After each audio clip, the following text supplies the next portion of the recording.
Well, hey there team, welcome back to the channel and welcome to my overview of Atomfall. So look, I won't beat around the bush. I've been sitting on this for days, hoovering it up. I've already clocked it once and I'm going to play it again, that's for sure. Many more times. I need to know the secrets. But here you go, here's the silver bullet. I'm giving this game 100%. You can probably see it on the thumbnail. Now that'll dynamically change due to the course of my review system. We've discussed it before quite a bit, but this is the takeaway. This is the game I would recommend first to anyone if I bumped into you onto the street. At the moment, that would make it the runner for Game of the Year. Still early days, but I'm just trying to give you perspective. This is the best game I've played this year so far, and we have played some absolute bangers. It's also worth noting that a huge part of what makes this tick is layered narrative, really interesting intrigue, storytelling, you know, this sort of sci-fi. Look, I don't even want to say anything other than just broad sweeping thematic structure, but know that to spoil this for yourself is to ruin and cheat yourself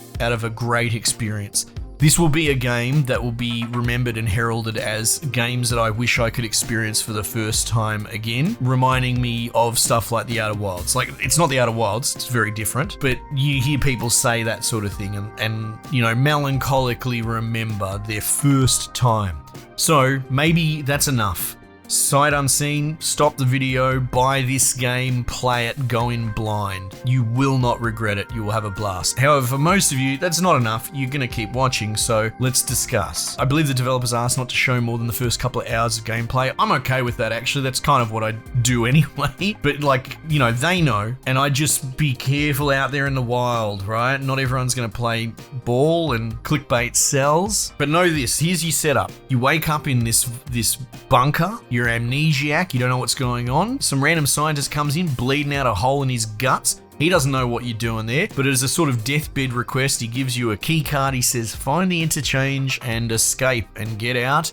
And that's it. And then you have your exiting the vault moment that people have been so badly begging for ever since, you know, Fallout and Skyrim and all that. You have that moment where you emerge into this environment. It doesn't play strictly like Fallout. It plays kind of closer to a more instanced opener world, like not open world, it's instances tied together, a couple of different maps. Of something like BioShock, but without plasmids, more just about, you know, gunplay and high lethality at that. And then off you go, you're off to the races.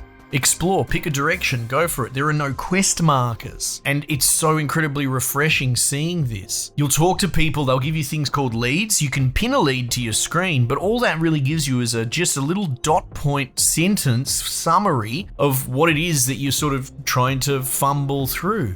If someone tells you, oh, you know, there's a location, they'll give you vague directions, northeast of here, stuff like that, but often they'll put it on your map so you know on the map that location exists, so it keeps track of it, but never will you get a guided marker telling you where to go. You gotta listen to what dudes have to say, their directions, where they need you to go and what they want.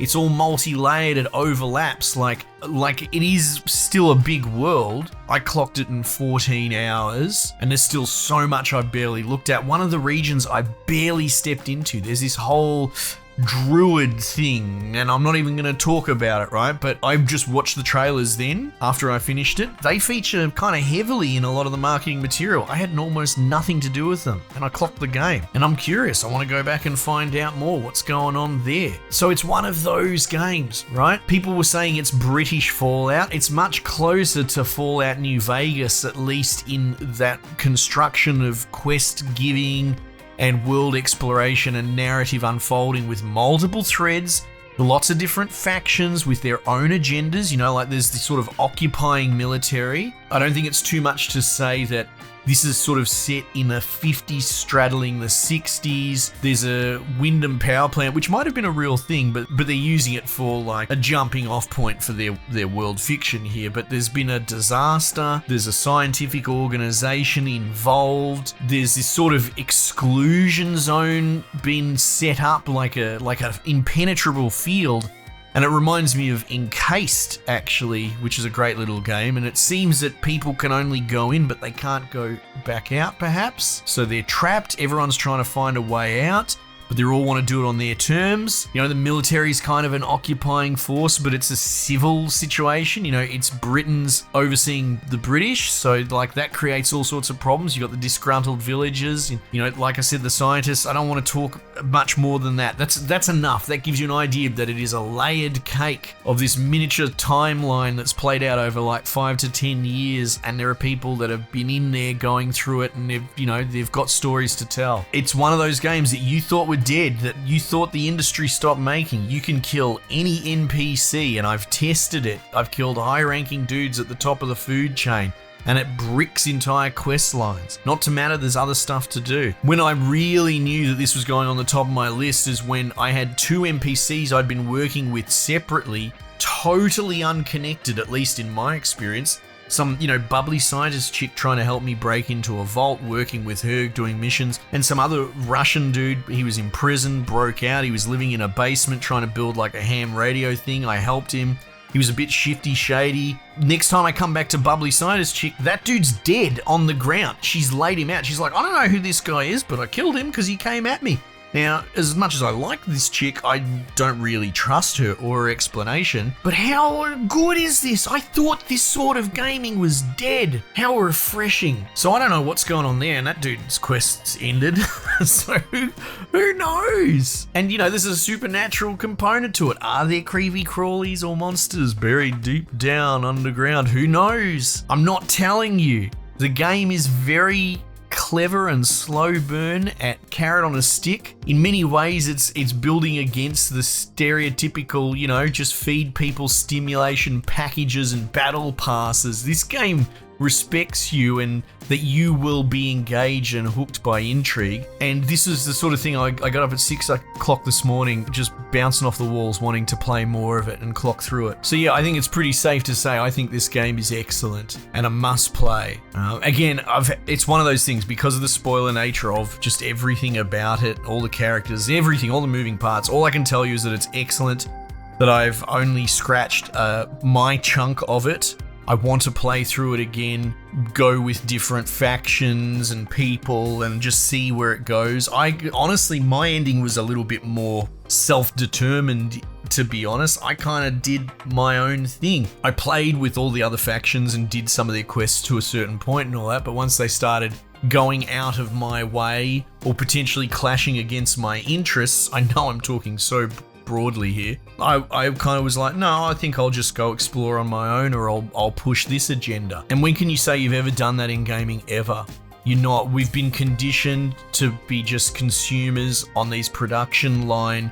Numbers go up, logbook collectibles get ticked. You just run on the treadmill and consume. This was not that. This was so free-flowing and rewarding as such. Speaking about numbers go up, this has no numbers, right? You don't have stat sheets or anything like that. You get perks. You can find these sort of training injections, let's call them that, and they will give you training points that you can slot into like a rudimentary perk page. Things like, you have more health or you loot faster or something like that. But there's, a crafting system. There's a loot bartering system, so no carry weight or anything like that. You just have slots in your inventory. You have like long arm slots for putting things like shotguns and rifles in. You only get a couple of them. And then there's a barter system when it comes to trading with people. So if you want a recipe or something like that for crafting from them, you might have to trade them your favorite shotgun, right? You just have to work with what you've got. There is no pocket currency number or anything like that. It is so refreshing. You will start to nurse pieces of gear that become possessions that are important to you. You will triage what you can and can't keep. You will lean into the crafting system for the consumables that it makes. A Molotov can really get you out of trouble, same as a bandage. These are systems that are often neglected and pushed to the side because they're not necessary. They're just content for the sake of content. The gunplay is excellent. There's a melee component. It's all very British. Like there's dudes with cricket bats Some of the armor that the outlaws wear are literally,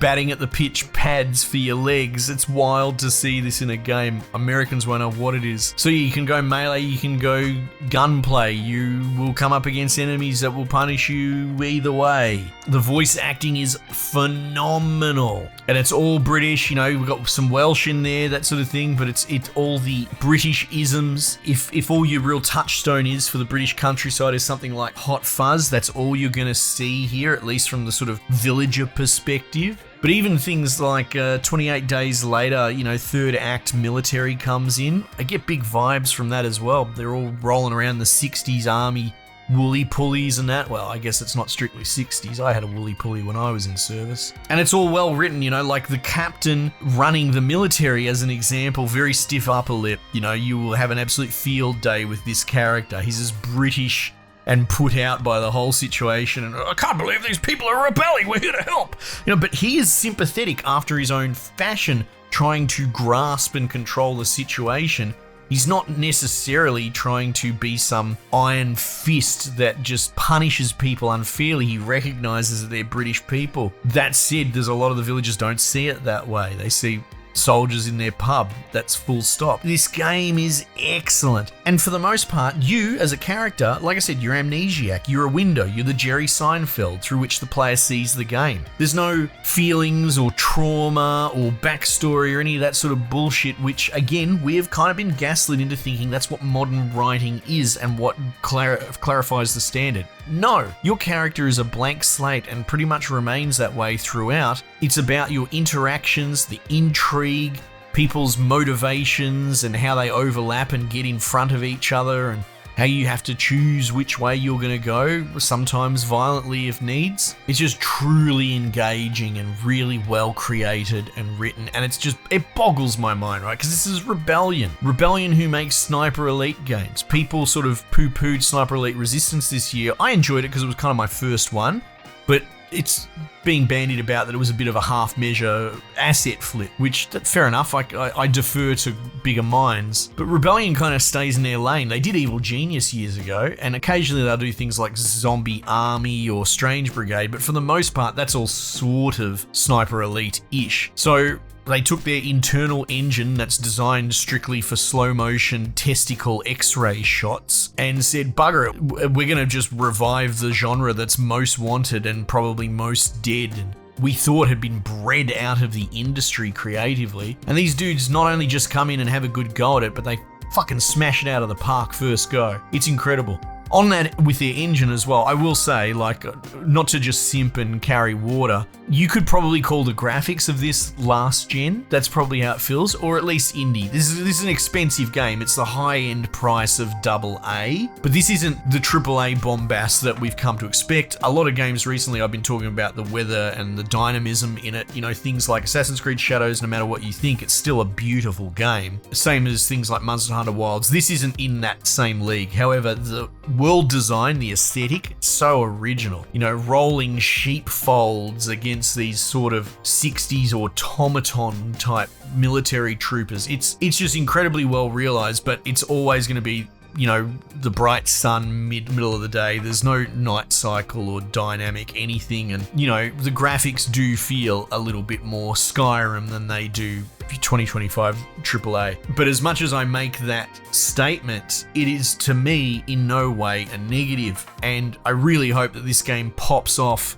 It finds its audience, it has great success, because this would be great signaling to what it is that we want from games. And it's not just keys being dangled in front of us because they're shiny. This game looks great because of its art direction, but it's certainly not beautiful. What is beautiful is what lies beneath. The entire structure, mission design, quest design, world layering, characters. And I just can't wait for you to play it and for me to play more and side with other factions, etc. Anyway, team, that's my video. I might just leave it there for the time being, and I'll catch you guys on the next one.